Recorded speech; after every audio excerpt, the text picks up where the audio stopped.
Oh man, that's a grown-ass woman going to kill that little kid. It's not fair. That's not a fair bout. I want to talk to the athletic commission. Is that technically sexual assault too? Because they're not wrestling and she's touching something. Oh, she is poking a titty. She is poking her titty. I don't think so. I don't think it's in the context of a sexual thing, but that smile suggests otherwise. Ethan Page seems excited. Ethan Page seems excited about it.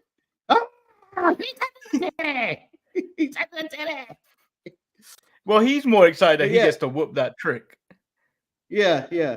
I mean, his revenge on black people. I don't know why he's been not attacking black people in the back for all these weeks. I know he only attacked Ora Mensah and Noam Dar, but Noam Dar is an honorary black person, as you've seen his cornrows and braids on multiple occasions. Well, he also took, in theory, he also kind of took out Lash in a he took out Lash.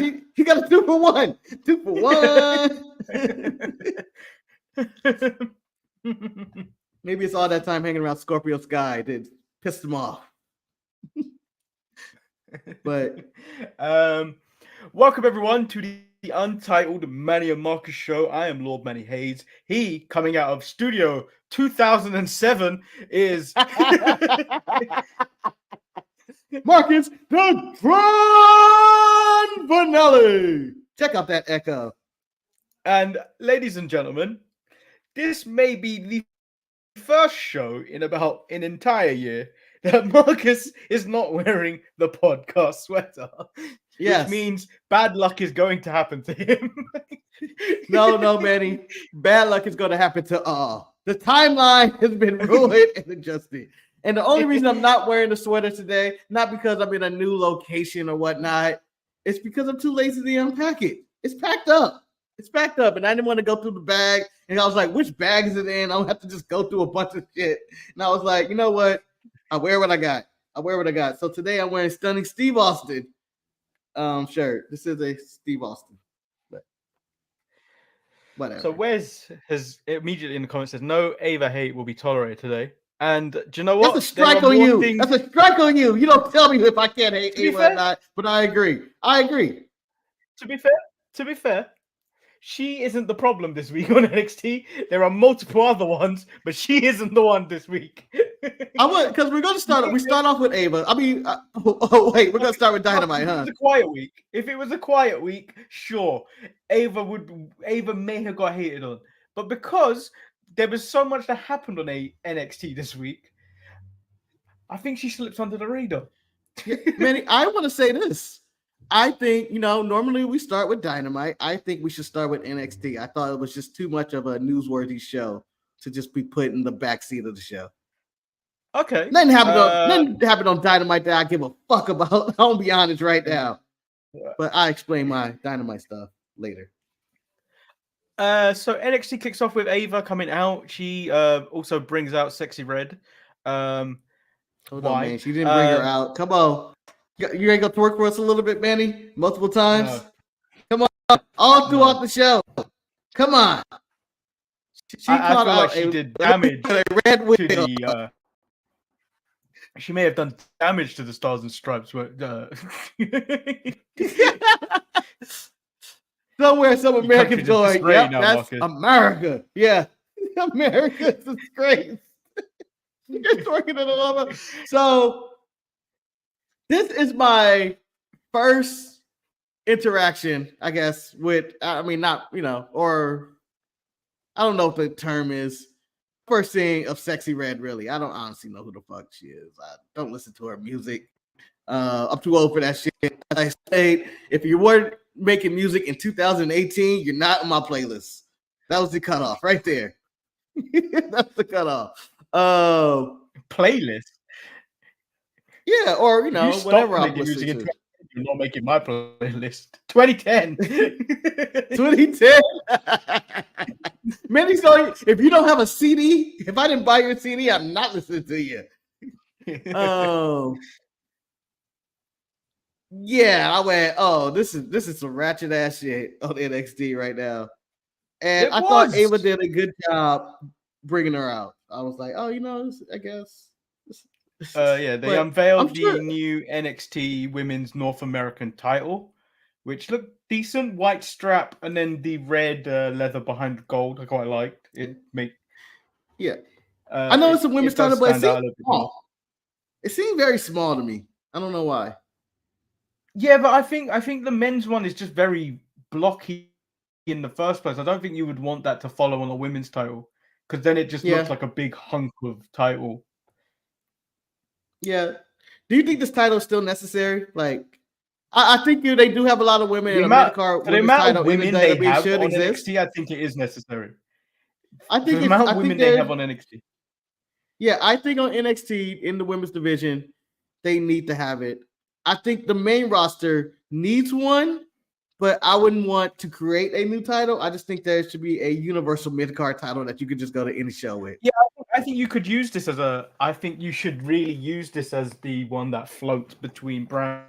Manny, you didn't have to twerk for us right now. I know Sexy Red was out here. Help, I know you didn't. It would help. It would help bring people eyes onto NXT more as well, because that still remains on network television come the fall. So, so it makes more sense that title floats in terms of the women's division. So more eyes will go on to NXT. I don't think you need to necessarily introduce more because there was a report earlier this week that Tony Khan is aiming to introduce more titles to AEW, which include women's tag titles, trios titles, which I think you don't necessarily need at that point. No, just they don't even use the women. The women are used once a week on their show. We don't need another title. No more titles for AEW. I'm in there creating title laws. No more. At this point, I am not acknowledging any more AEW titles that are new. It's introduced similar to my music. If it's introduced after May 30th, I am not acknowledging your new title. Just saying. This leads to Tatum Paxley trying to sneak and steal the North American women's title. And then Michin that comes out, and then they all have a pull at the title. And then this leads to our first match of the night, which is Michin versus Tatum Paxley. The match was okay. I still think Michin has one of the worst finishes in the game. To eat defeat. Yeah. I mean, she stole it from Gail Kim. I mean, it could be better.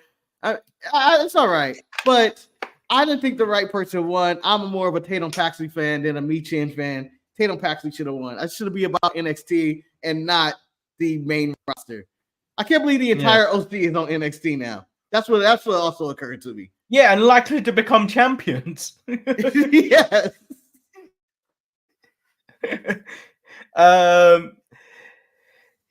Jada Parker come out on commentary. She didn't shake Vic's hand because apparently Vic's a snitch and a rat, according to Booker T, is what she said. You know what? I can see it.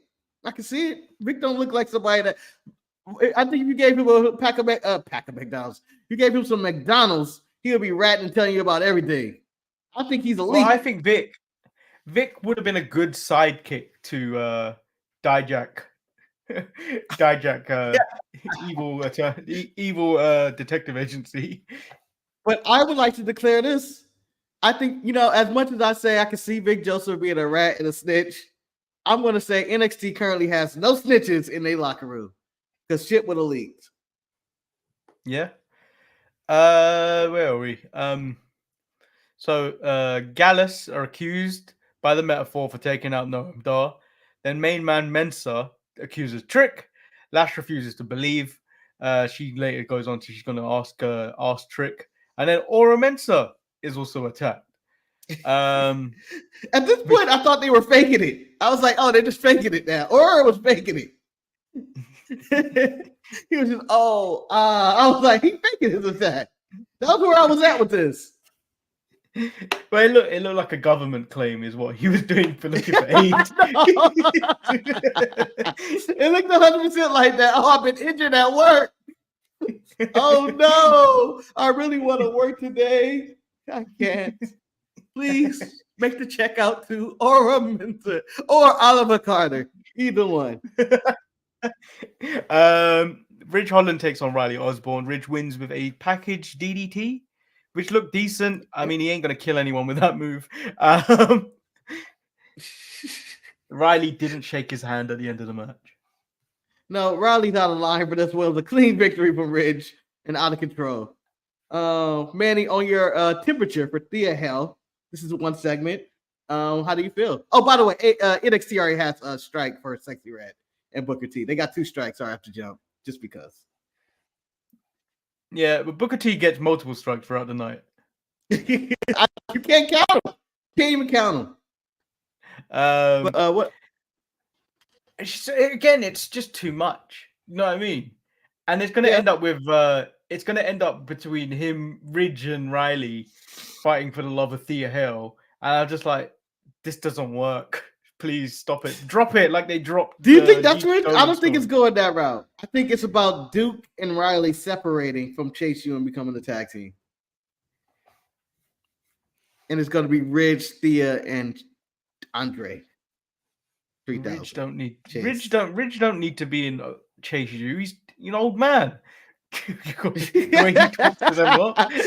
does. He already looks like the old uncle who's been through like Vietnam or some shit. The Good Brothers come out. They take on Malik Blade and Edris Enofe. Edris kills the Happy Girl. Yes, Brinley. Right? Brinley? I told you it's too many. Brinley. I don't remember the second name. The Good Brothers win with the Magic Killer. The champions Axiom and Nathan Frazier sneak attack the Good Brothers, but aren't they supposed to be the good guys? Yeah, but I believe the Good Brothers sneak attacked them the previous week, though. So, an eye for an eye. Sneak attack. Although, their sneak attack didn't really do much. It was just like, kick. You're out of here. And then we fight you at Battleground. Title match at Battleground. Yeah. They gave exactly what they wanted. Yeah. They gave them exactly what they wanted. They were like, you'll never get near these titles. Yeah, you'll never get near these titles. But we're going to give you a title shot in Las Vegas. Yeah, idiot. Oh, what? Idiots. Idiots. We've got Roxanne Perez cuts a promo. It wasn't as bad as our other promo, so I'll give it that. That's what I was going to say. I was like, improvement. Improvement. Thing is, I still don't buy her as a heel. I just can't buy her as a heel. Okay, Manny, I'm going to ask this question. Mercedes or Roxanne this week on the microphone? Who you got? It's not fair to ask that question, Marcus. Both people have multiple strikes for their bad promos. Because when Mercedes Moné opens her mic, my brain goes...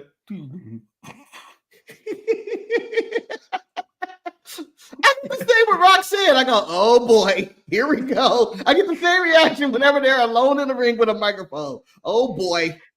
Yeah, and Mercedes, I don't know how she got worse. Marcus, there's a difference. Mercedes Moné is probably the highest paid woman in professional wrestling. Roxanne Perez isn't. Roxanne Perez is a speck on the women's division. I know Roxanne Perez is in debt somewhere, going like, shit, if I'll make rent this week. That's yeah. So she finds it disrespectful that she has to come out to the ring and find out her opponent from Ava, and Ava is showing her a lack of respect. She finds out her opponent at Battleground from Ava is Jordynne Grace. Jordynne is curious who between them have built the stronger foundation between TNA and NXT, and she is fully prepared to come out of Las Vegas Battleground, Manny, Battleground. You had every pay-per-view in your mind. Double of Summer of All In Nothing. Summerfest. Door. Yeah, some type of door. Where's Mike Adamle and Summerfest? Yes. Forbidden Great Balls of Fire is coming out. That's what you had to say. Well, today's title also calls the Forbidden Door the Prohibited Portal. I didn't even notice that. Well done. All right, let's talk about this because I have a lot of things to just jump on. One, A lot of news came out after this as well. So we'll cover that afterwards as well. Yeah, I'm gonna say completely, utterly, mouth open, shocked. Like, I don't know when the last time I was this shocked. I mean, she showed up in the Rumble. I wasn't as shocked. I was like, okay, they did have a Knockouts champion in the Rumble before, but I was not, like, on the show on Tuesday. We were going Miko Satomura. We brought up all these type of main roster people and stuff like that. Not in the wheelhouse that I consider a TNA Knockouts champion, Jordynne Grace, to show up on NXT this week. Never. Didn't. Can I also point out, Marcus was so shocked that at 2:03 a.m. I received a text message that said, "Well, damn, NXT." Yeah, that's how shocked it was. I was like, I have to text Manny and Eric, and I got to call them. I can't be the only one on the planet watching this. I have to talk to somebody. What the fuck? I wasn't even watching it. I had to check Twitter just to quickly go, what's he talking about? And then I see Jordynne Grace all over my timeline there, and then I had to reply instantly. Well, she's still no Mako Satomura. No, it's a great reply. Because if it was Mako Satomura, I think Roxanne Perez man just collapsed again. Like, oh no, I'm dead. But I think by doing this, one, eyes all over NXT. I mean, Impact doesn't draw that much, but it did set the internet ablaze. Of, I believe the entire smart wrestling community immediately went, "Oh shit, let me tune into NXT" all at the same time. And then just the announcements of the future relationship set my a buzz on what happened. Yeah, but do you know what that basically means, Marcus? What does it mean? Means Charlie Dempsey is going to TNA. Charlie Dempsey is going to TNA. Charlie Dempsey is the only one that's allowed to work anywhere else. Because he's regal, so he got favoritism. But no, I don't think it's just going to be Charlie Dempsey. Manny, I have a theory. And today is Thursday, May 30th, as we pointed out. And we have a wrestler on the main roster at the crossroads of his career who has a history with TNA and might be the face of those three initials. And that is AJ Styles. I have him going to wrestle for TNA for a bit. Well, Marcus, I have another thing that I want to see happen. I just can't remember his name at this moment in time. Who's the singing man? Joe Henry. Who's the singing man? Huh? Joe Henry. He's Scottish. He's Scottish. I believe he's from Edinburgh, Scotland. Why not bring him to Clash at the Castle? Have him just sing his little heart out at Clash at the Castle. At least we don't have the boxer, the annoying man, the gigantic Tyson Fury singing at the end of the show. If we have a wrestler singing at the end of the show, during the show, maybe hit a little diss track during the show, it makes perfect sense, doesn't it? It does. But I don't think this is going past NXT. I don't think this is going to bring in TNA guys to the main roster of WWE.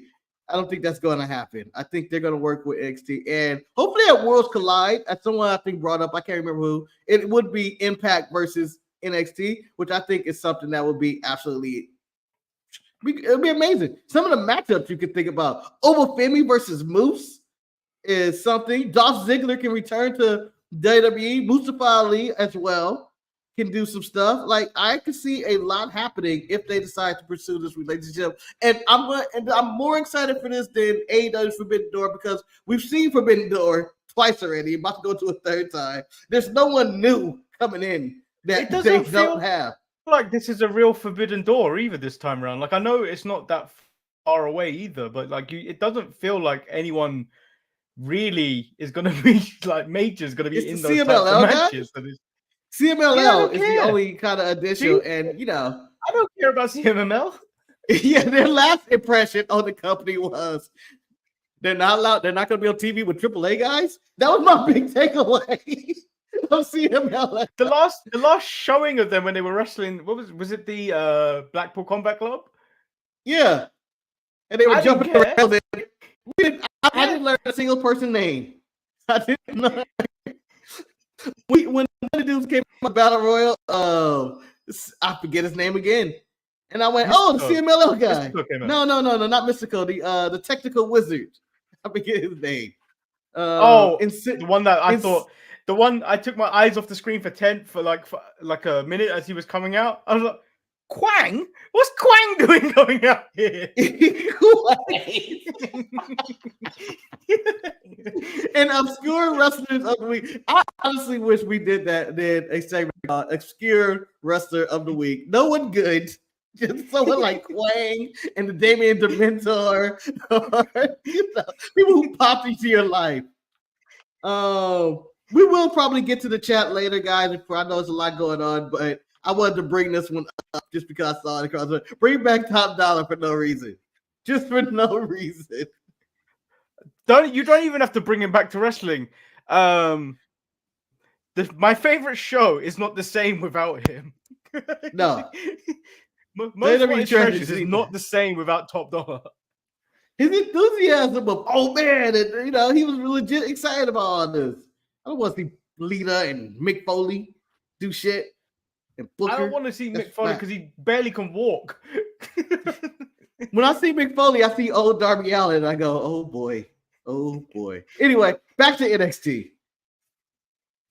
Anyone talk about this?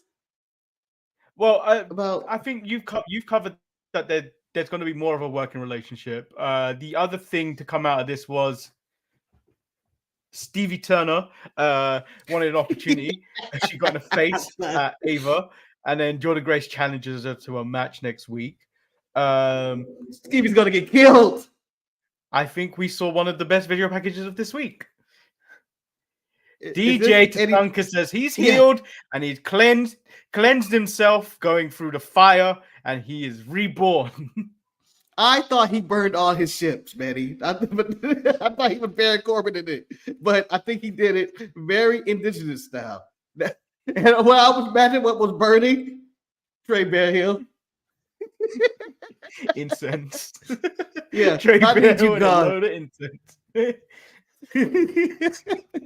Trey Bearhill just burning. Why? Why does it only have to be one? Why? Lola Vice takes on Ariana Grace. Darth Vader funeral. Just burning them. That's everybody just barbecuing it. Putting their s'mores in front of them. Lola Vice takes on Ariana Grace. I think she wins with the Judas effect.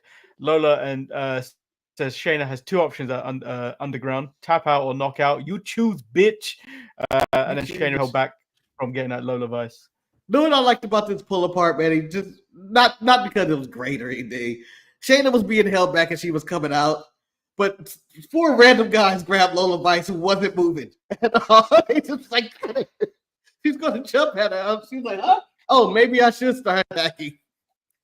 Like, he wasn't reacting to any of it until those guys got her. And I died laughing. I was like, why did they attack her so hard?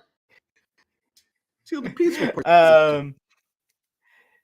Charlie Dempsey says he lost a part of him when he lost the Heritage Cup, and if they want to make it to the top, their group needs structure and discipline. What is his name again? See now, Damon Kemp. Damon Kemp is gonna deal with one of them from the family next week. The Don says they still got to deal with the no court catch crew, and they got to do more research. They got to do research into the no catch rules. I don't trust them. I thought this was the best Dempsey has been on the microphone probably ever. He felt like the de facto leader of the group. And I like that he's learning we got to be a gang. We got to be in the mafia. Well, if we get anything like what he was portrayed on NXT UK with the movie shot with the black bars and the cinematic, the very cinematic promos of when he was in NXT UK, I think this may be a better move. Yeah, Capiche? Capiche. What does that mean? Capiche. Back onto the Don part. Holy crossover, Manny. The FBI is currently wrestling. I know this is dated, but Nunzio has reformed the FBI in Impact Wrestling. We can also see a crossover between that and the Don's group. I just want to pause you there, Marcus. Like I said on Tuesday, who the fuck wants to see Gangrel in 2024? I do not want to see Nunzio in 2024. Or Big Guido and whoever else he's dug up to get a paycheck. I'm going to say this. I believe I'm going to take a break from NXT if I get Tommy Dreamer on NXT. I'm just saying, or any WWE show. I'm just going to be like, nope, not today. This is the end of the show. Why couldn't he be set on fire on AEW? Whole room would have smelled like bacon, Manny.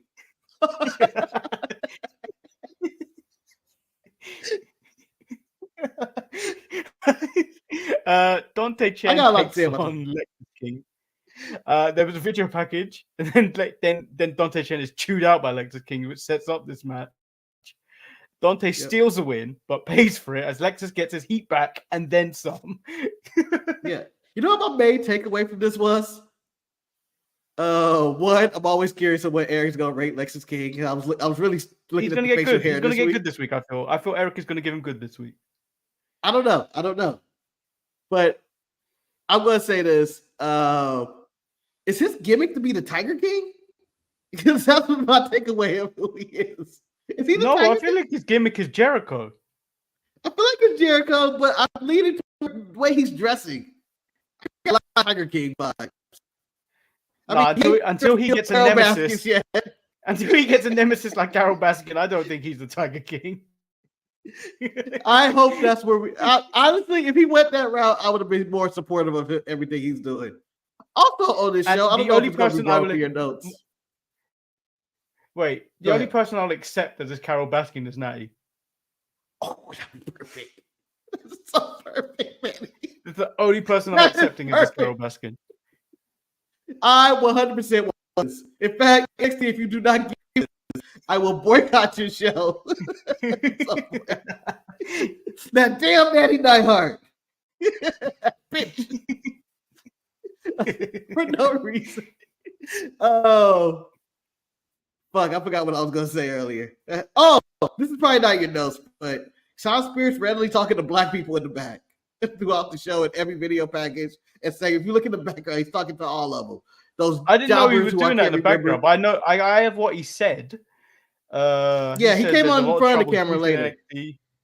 Yeah, they are talented and impressionable, but misguided, and one in particular that has great potential but doesn't have it yet. He will help them guide the youth to reach their maximum potential, and he will be the answer. Right. Manny, I am giving AEW a strike for this segment. One, for Alicia Sauce. For giving Sean Spears some WWE television again. And the second strike is, Jericho, how you let Sean Spears beat you in the learning tree gimmick? He's still in everything you're doing, but I'd rather listen to him than watching you, Big Bill, and whatever the hell Brian Keith was doing this week. Brian Keith sounded like Eric doing Daniel Price impersonations. You're not wrong either. And Daniel Price is in the chat. Kalani Jordan takes on Ren Sinclair. Kalani wins. And what can only be described as the most basic match on NXT this week. You know, it was a solid match that went awry toward the end. They did a bunch of roll-ups and pins. Like, they tried to do the sit-up thing, and then it just looked horrible. I think, I don't know what went wrong. I don't think Kalani had the muscle, I guess, to do it. I don't know, but it happened. Wesley was on his I need this title bullshit again. Like, you've done this already. Yeah. I hope Obafemi destroys you. Also, another possible TNA reunion. Rascals. They have all Impact. He's with them. It just seems like that would make sense.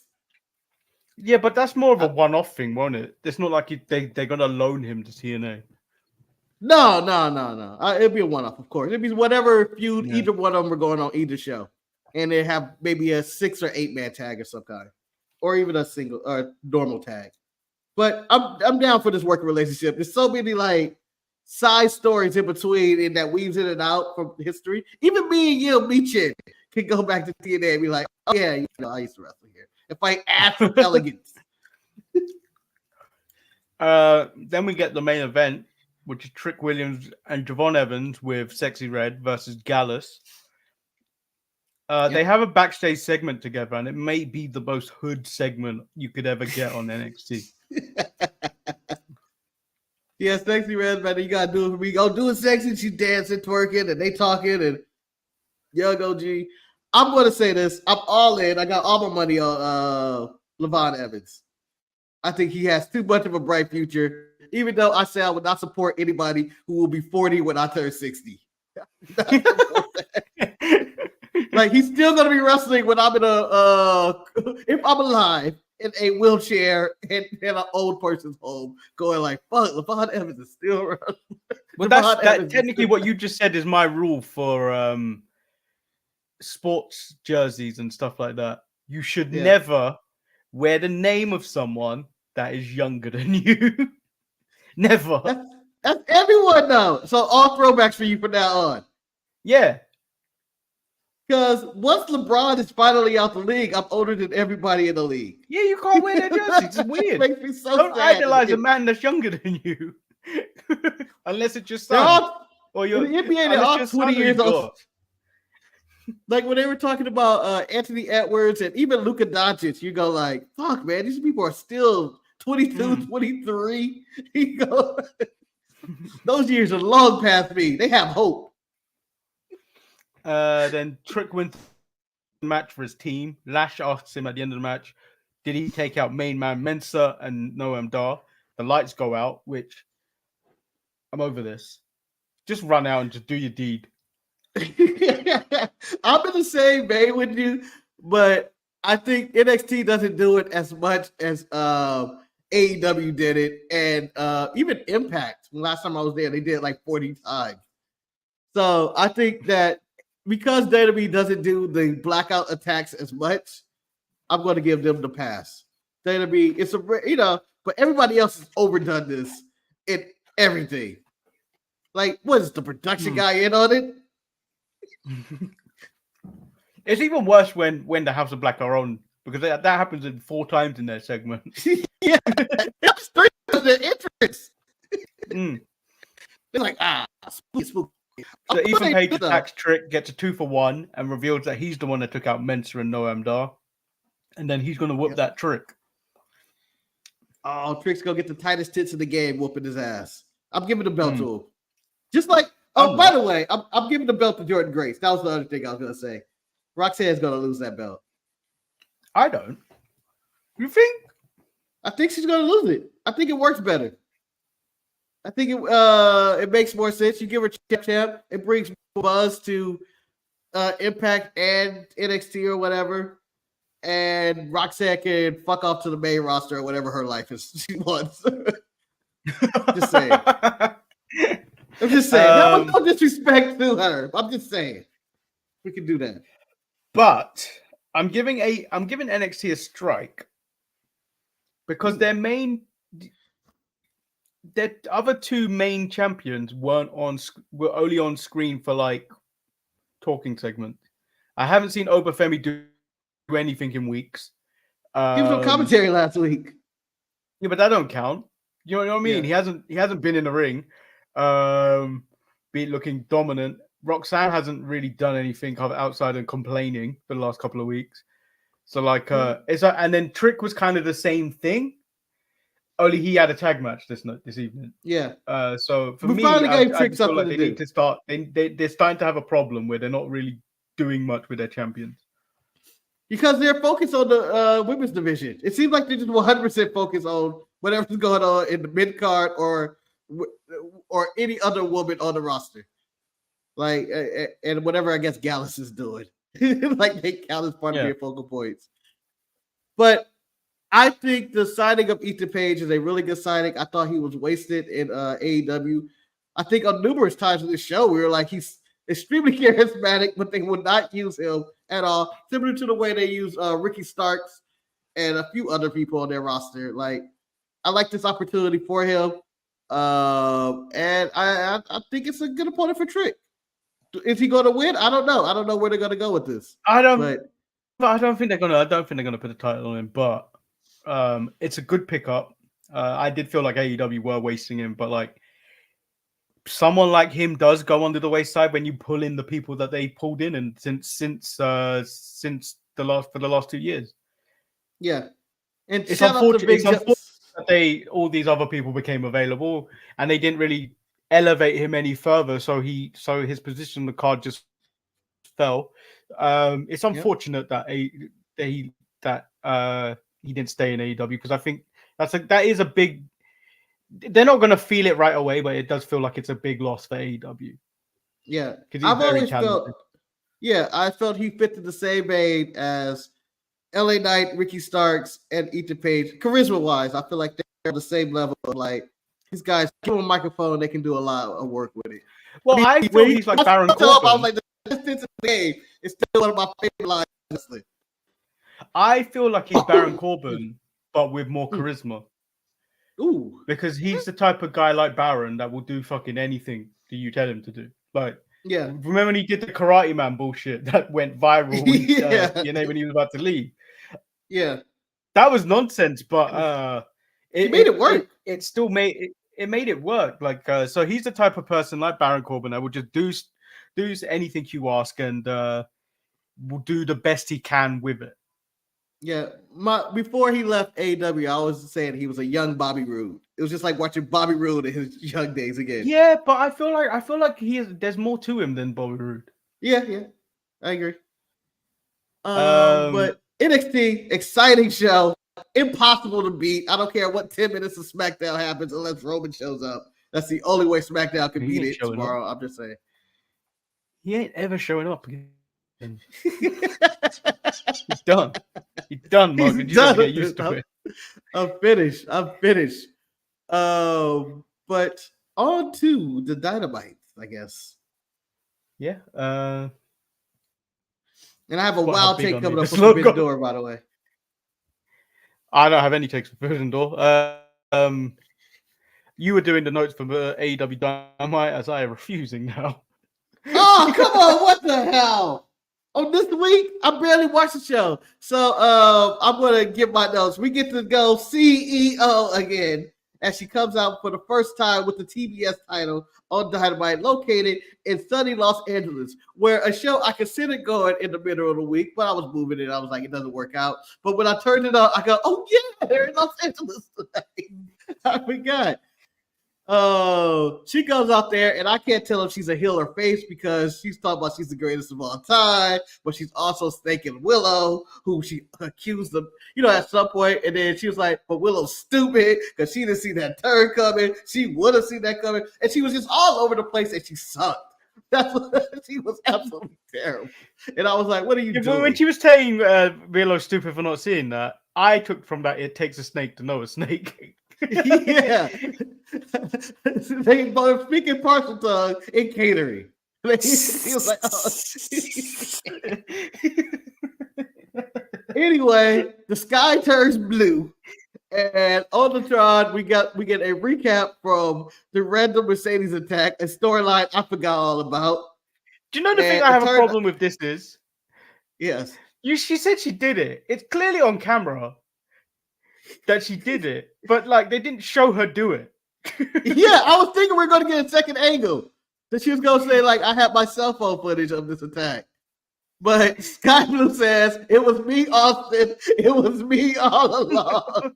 Yeah, it really bothered me. I know it's a feud I don't even care remotely about, but like it was just like I would really want to see her take out Mercedes Moné, because I've got extra emotions invested into this.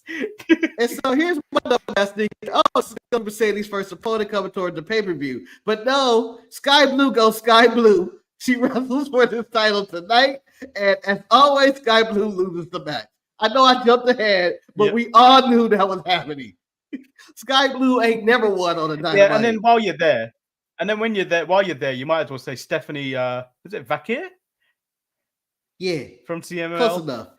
Comes out after the match. It looks like these two were going to be fighting at Forbidden Door.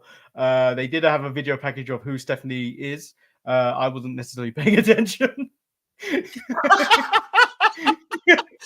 Ready? I'm gonna say this. Which video package would you pay more attention to? Hers or John Briggs? Because you didn't even bring that one up. Yeah, I did pay attention to that because he was talking about how they won shit. And then just and he won some matches and stuff. So yeah. I paid more attention to that. But of course, the video package I paid the most attention to, and you damn well know which one it was. Of course, it was DJ Tatanka's one. Yes, where he was burning Trey Burial alive, reinvented himself. Oh, but she's a good wrestler. I watched her live when they did Resurgence in Long Beach last year. She's really good. She's good. She's a good wrestler.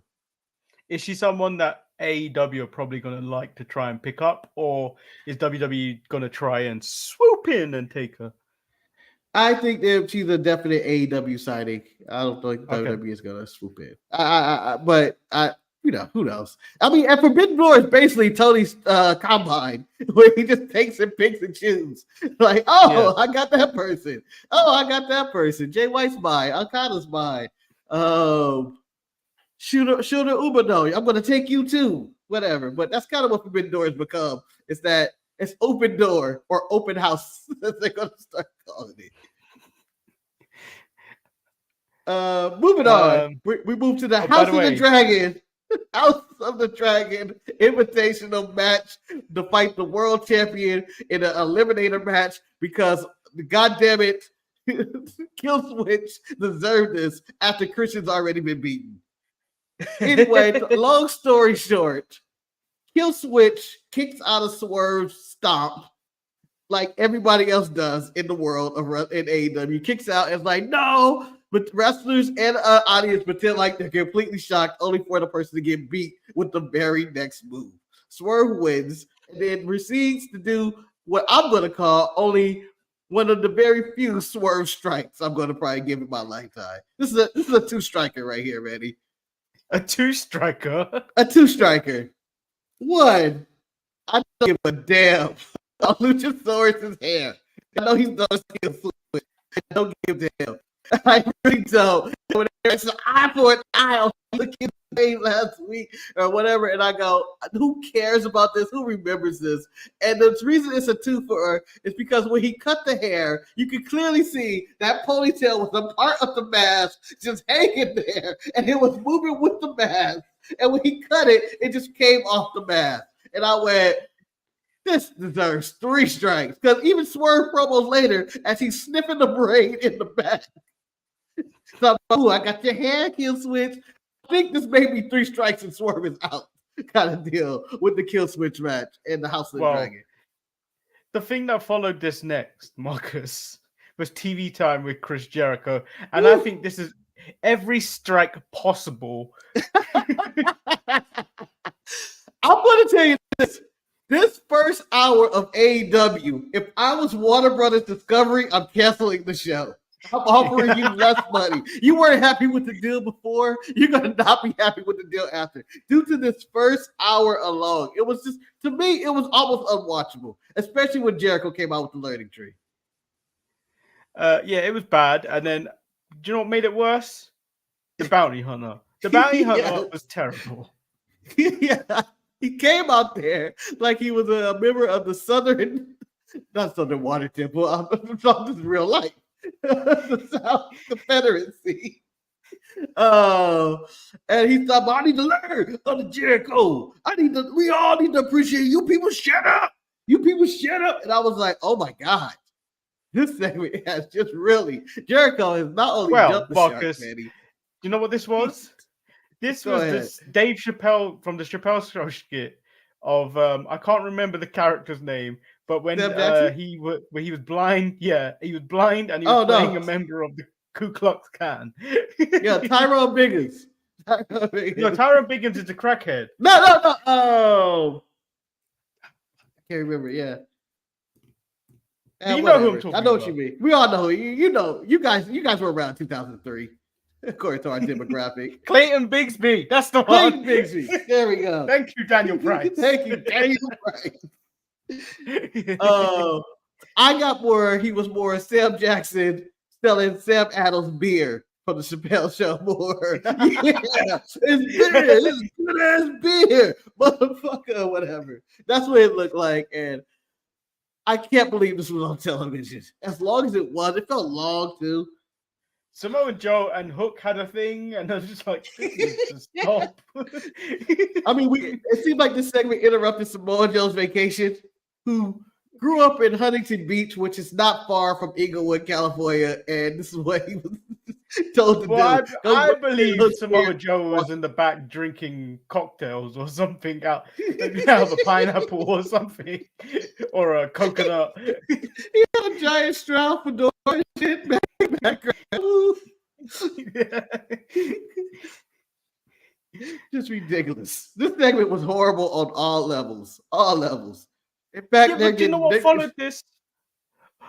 Why the hell is Rocky Romero getting eliminator matches against Jon Moxley for the IWGP title?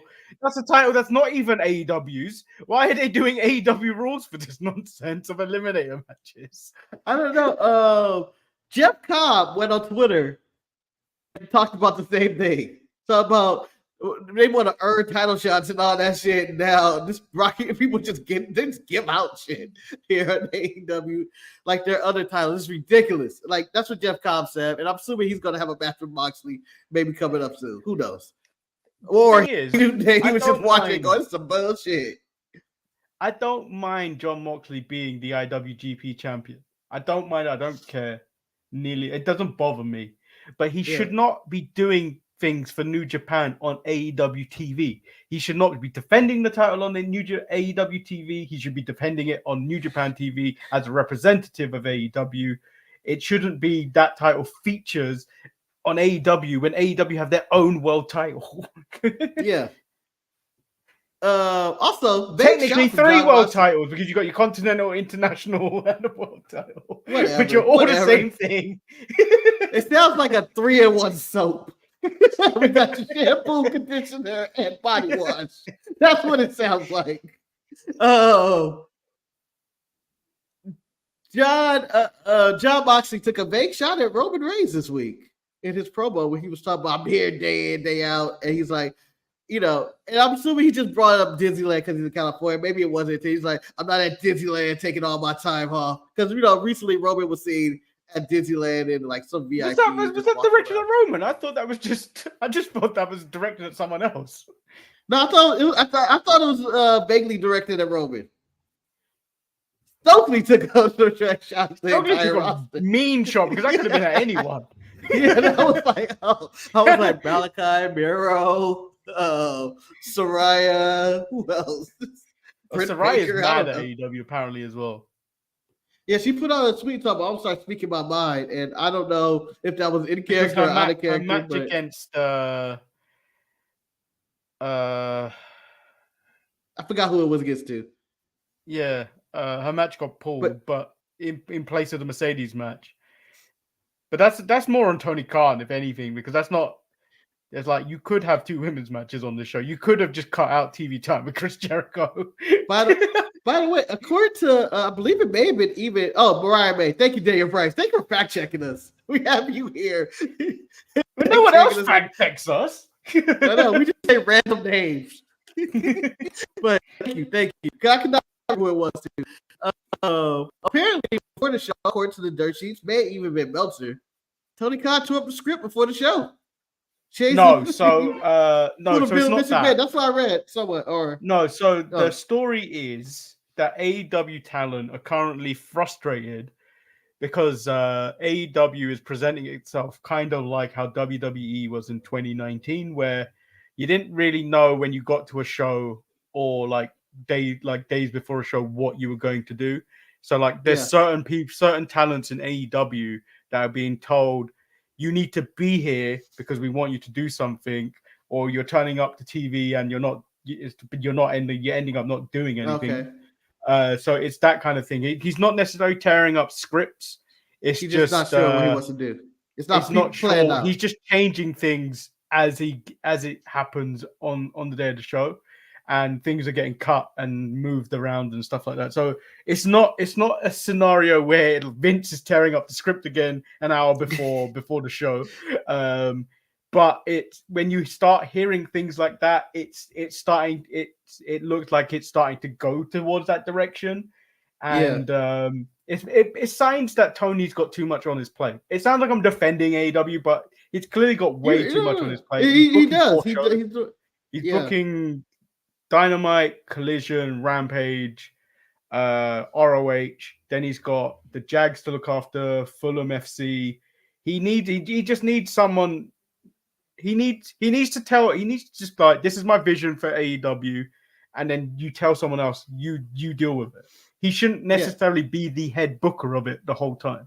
Yeah, and you got to also add Ring of Honor in there too. Like I forgot who said it, who said they should bring in Scott DeBoer, but it would. I don't know what's the deal with him and why he was fired or whatever. I think it was over money or something, or whatever the power rankings or something. But he could really help out and book one of these shows for him, and you take some of the weight off. It would be all that, and plus whatever his Jaguar obligations are with Tony Khan as well. Like I don't think he does much with the Jags, though, to be honest. I don't think so either, but I'm sure he has minor obligations.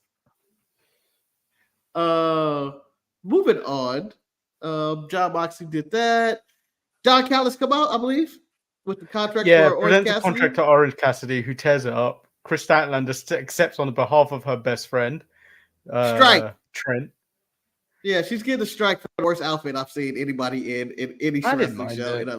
I didn't mind it. I've seen worse. I don't know. I've seen worse. I don't know. On the street, I'm like, Jesus, you quit the drugs.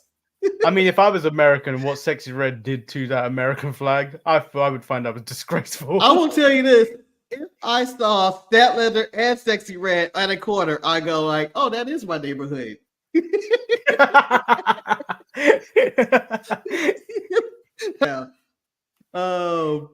Trent accepts that I could care less about Trent joining the Callis family because I don't. Yeah, because the only thing that mattered was the Stokley promo that came after this. Yeah, of when he called out the men's division for taking time off when they just have a sinus infection. Yes. He's like, I'm not even talking about the women's division. I went, oh, shit.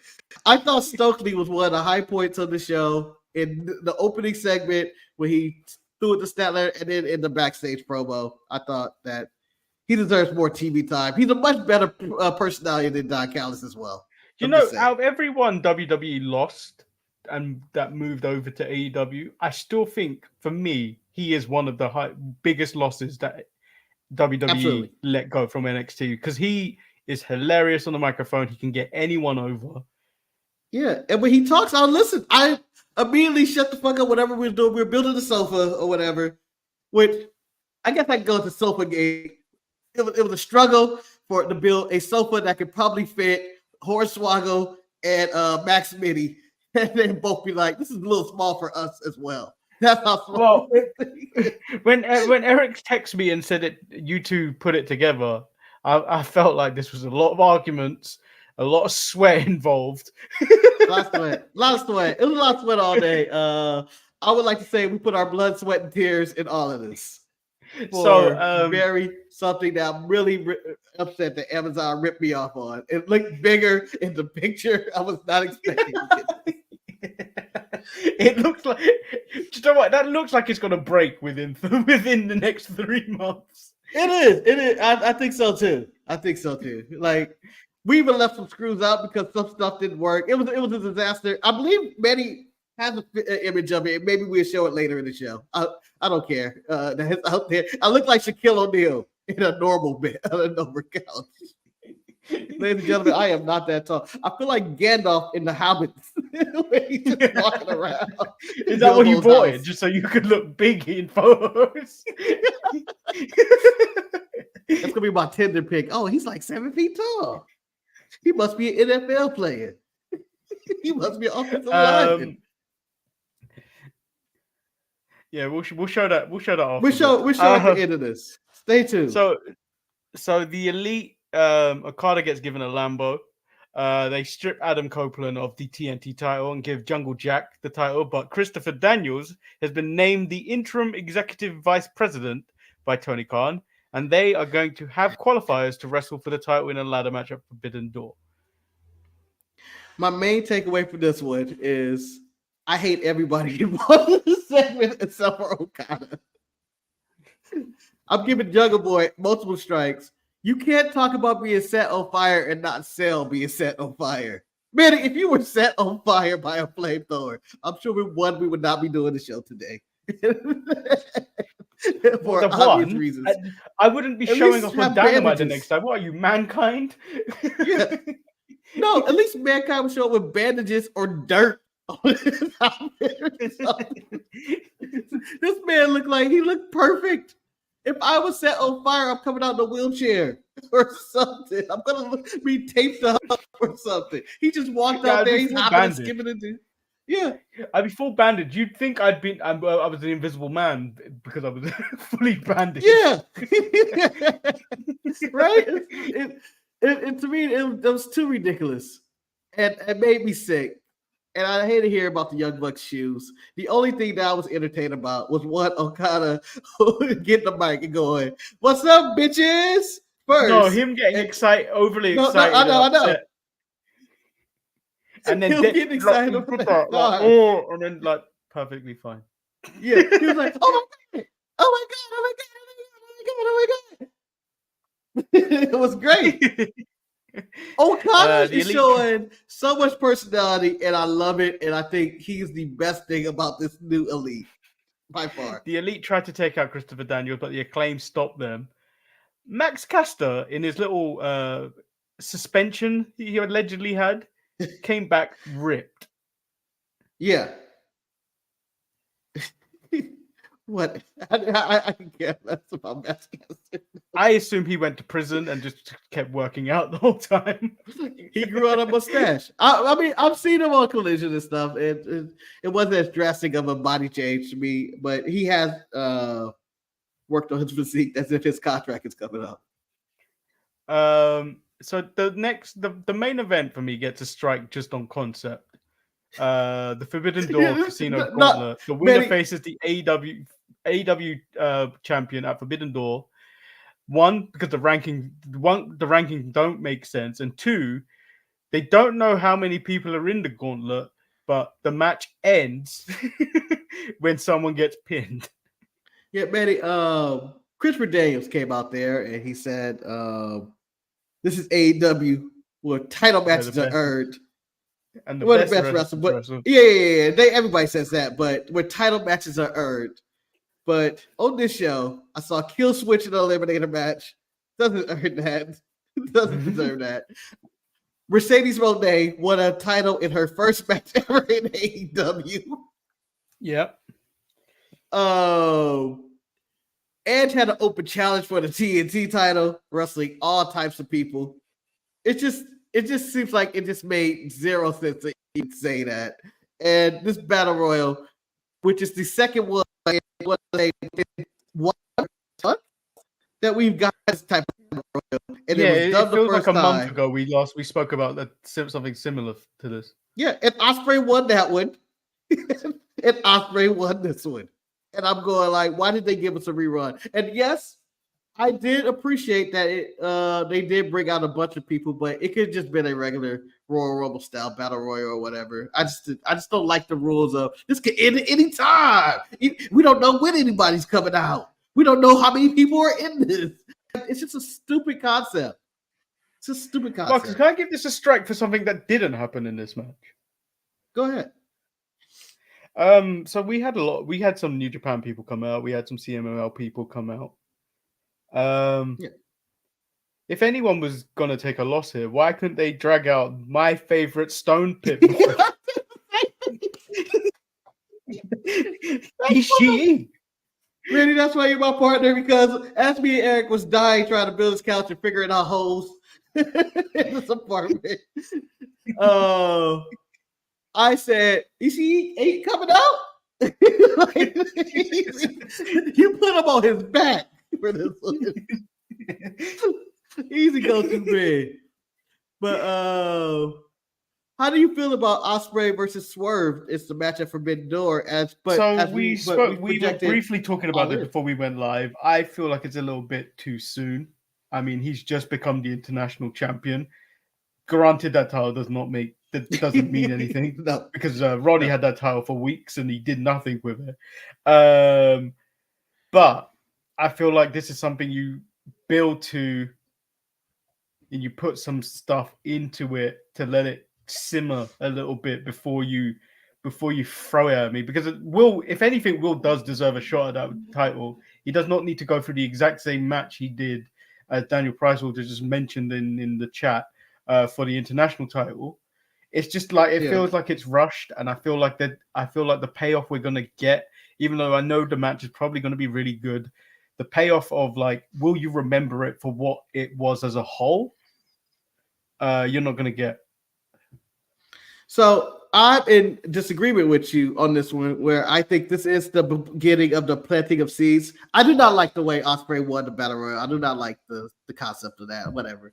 But I do like the concept of them having a match at Forbidden Door instead of at All In right away, because it at least begins the feud and it gives you something. It's a build-up.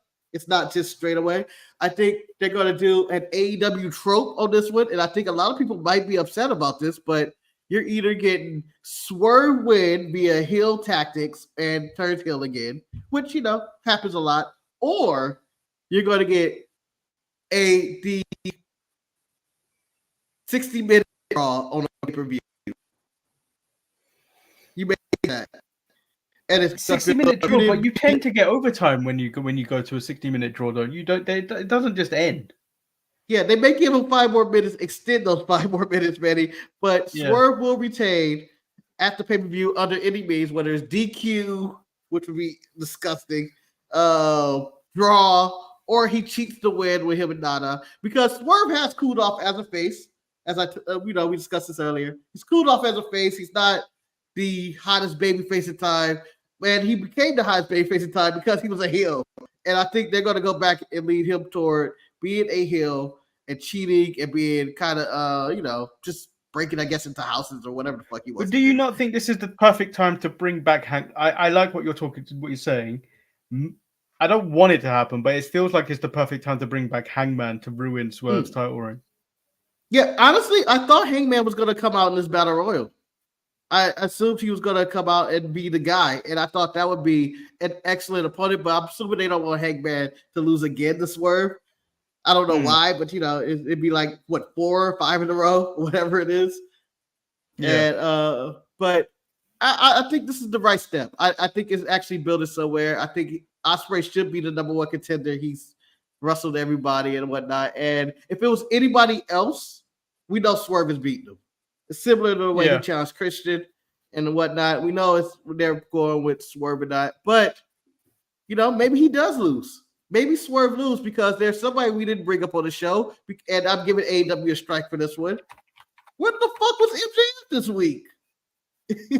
Like, you come back at the pay-per-view, you spit hot fire, you be in a bit, you put it in, like, I'm back, baby, you got your tattoo, and then you take the week off after the pay-per-view, because the main thing I wanted to see on Dynamite this week was MJF, who I haven't seen on Dynamite in forever. I'm just saying. Well, if I went to the show, I would have felt cheated. They said next week, which I don't mind, but if that was the plan, I feel like you had to have Adam Cole come out bitching and moaning this week, and then after you get the placard, after you get the graphic of saying MJF next week, I feel like you still need to have Adam Cole come out this week and get some of his heat back, because he looked rather stupid on what pay-per-view was it? Double or Nothing. Yeah, he just he looked like Keith Lee's manager.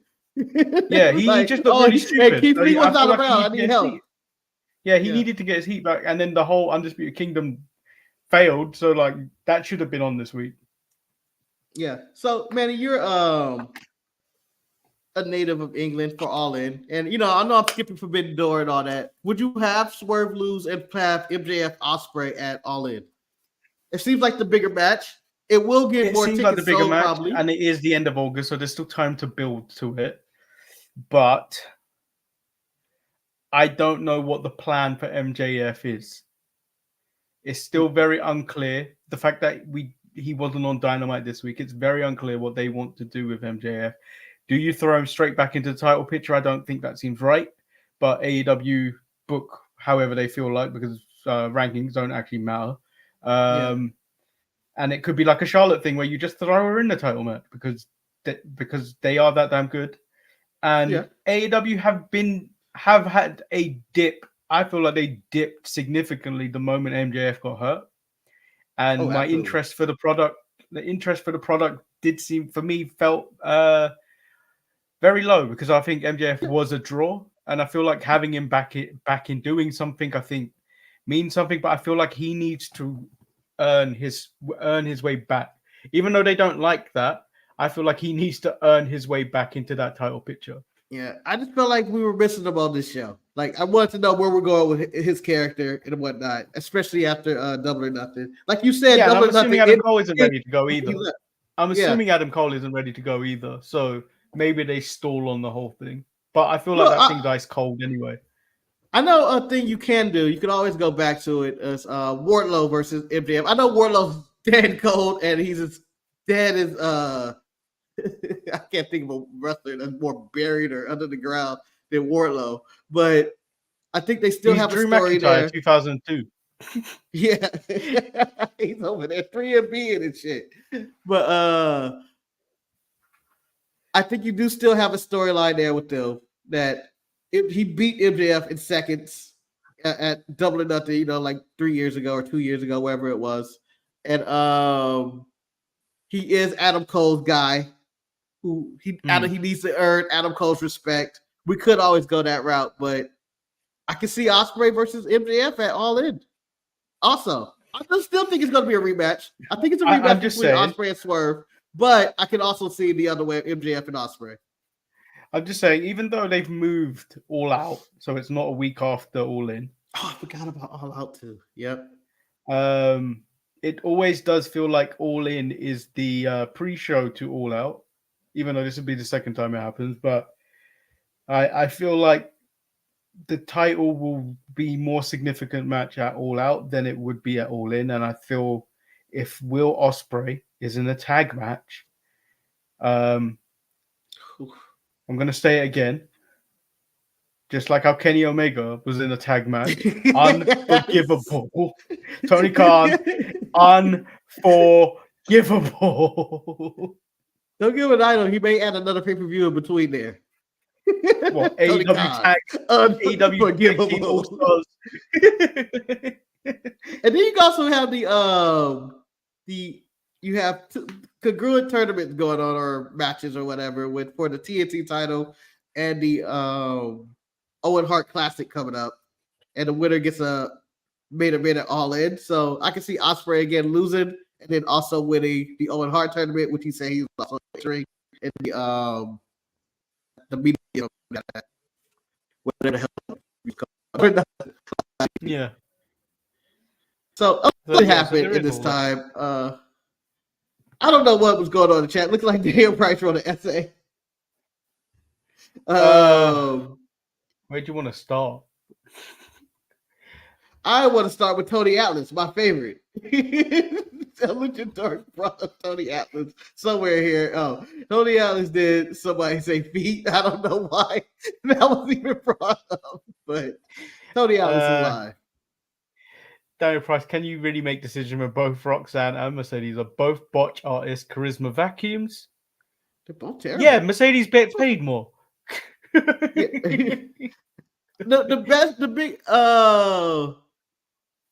The person on their show with the most charisma right now is Toni Storm, and again, wasn't on the show. I'm assuming she's going to be. I think she's on Rampage this week. Rampage from Hollywood. The biggest show they have, Manny. The biggest show they have is Dynamite. Toni Storm is in Hollywood. I'm putting her on that show. I'm just saying. I know I'm only one woman person. Tony Khan's a one woman man on each Dynamite. But I'm just saying, Tony should have been on this week. Grace comes up in the shot with a missing poster with Jonathan Gresham's face that says, "Have you seen this man?"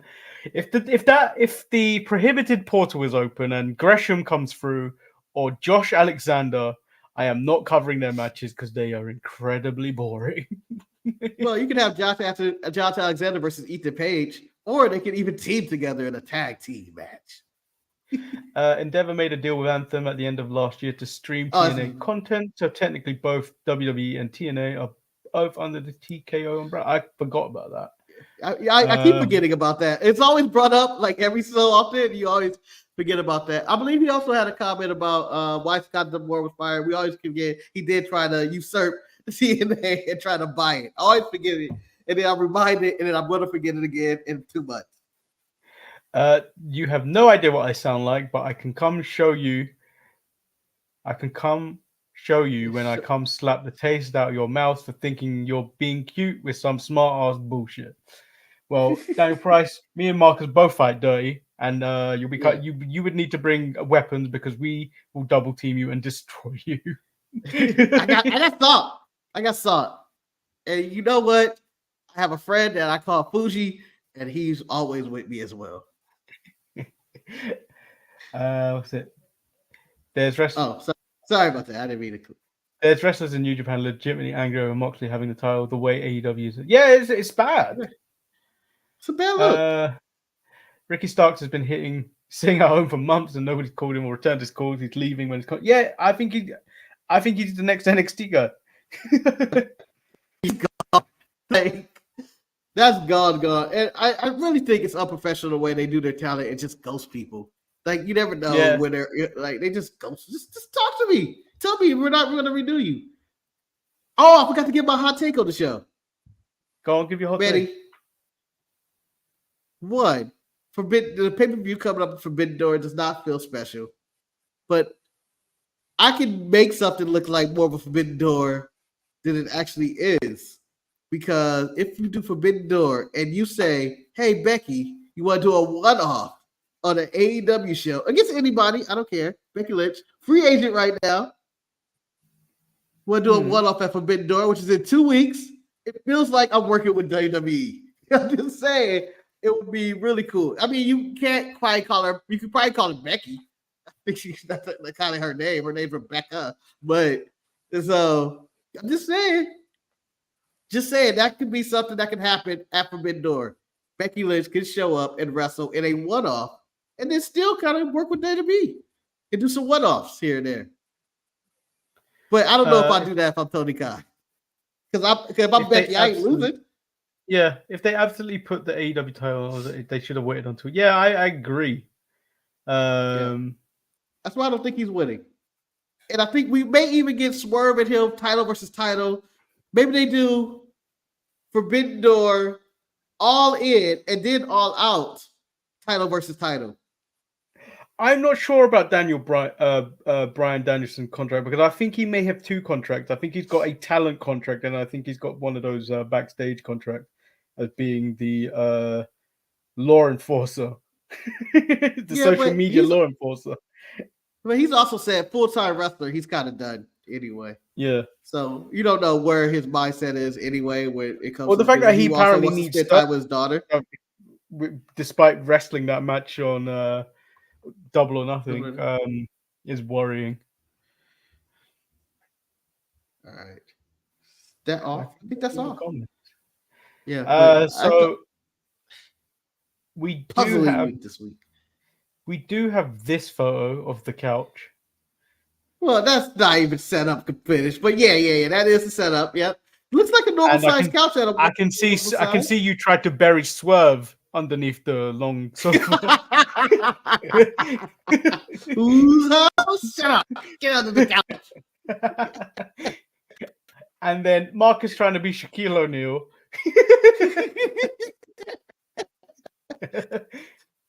I look like an offensive lineman. I look like a black Jason Kelsey. You look like you could have played for the Steelers. Yeah. This is Jerome Bettis. Bus. That's the bus, everybody. That's a broken down bus right there. Busted wheels. Oh, me, Joe Green, still alive, huh? That's the current state of that couch. Me and Eric give it 6 months before I break it. Well, I feel like Ryan will visit, jump on the couch, and then it will just break. Also, 1,000% accurate. But I also feel my nephew, who's about 4 years old, would jump on the couch and it would shatter as well. He's not huge at all. Just saying. So yeah, that is today's show. We will be back this Saturday with Eric for the SmackDown review, and I think next Saturday we're gonna have to cover Dynamite on the Saturday. Is it a Dynamite? Was he? No, because I don't know what's going Friday on. Night Dynamite. No, I think Christopher Daniels misspoke, and I think he was talking about Rampage because the match he was talking about for a qualifying match was Rampage, but he said Friday Night Dynamite. Oh, how are you gonna have a bumbling old fool as an EVP? Because and he was talking about in Los Angeles, and I was like, oh, they're taping Rampage in like an hour. He's fucking up. Like, cause they're not. Because I would have had a memo of double Dynamite tickets or something when they're selling them, or they were saying we'll be back next week in LA, which I don't think they're doing LA next week. Yeah. Okay. So I think there was some misspeaking. If you haven't, you see that like button, drop an elbow. Before we go, this trumps every moment of the week for me this week. And it makes no sense. It made me laugh, but it also made me cry a little bit. While Ormissa was laying in there talking to his doctor, Jakari and Lash were getting ready to talk about who's attacking them and whatnot. For a second, Manny, on the screen, it flashed Valentina Farouz for no reason. And I went, yes. And I went, what the fuck? And I'm going to have to go back and check this footage. Yeah, and I went, oh, she's gone. She's not even in the company anymore. Who fucked that up? Because you know what that sounds like? One of those Wyatt 6 glitches. Yeah, the Wyatt 6 stuff got us again. All our production boxes. God damn you, Wyatt 6. You know Valentina's gone. Unless this is a Valentina Peruz in the Wyatt 6. So, yeah. Elbow drop that like to play the buzzer. And we'll be back this Saturday with more nonsense. Yes. Which we provide better than anybody on YouTube. It's the non-innocence. Well, first of all, we'll get Eric's take on whether Lexus King was good or bad this week. And then we'll get Eric's side of the story of the building of this couch.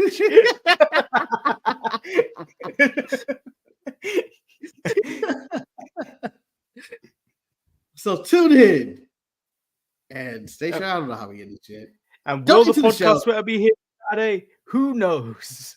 Who knows? Find out all this and more only on the Sharpshooters. We out. Peace.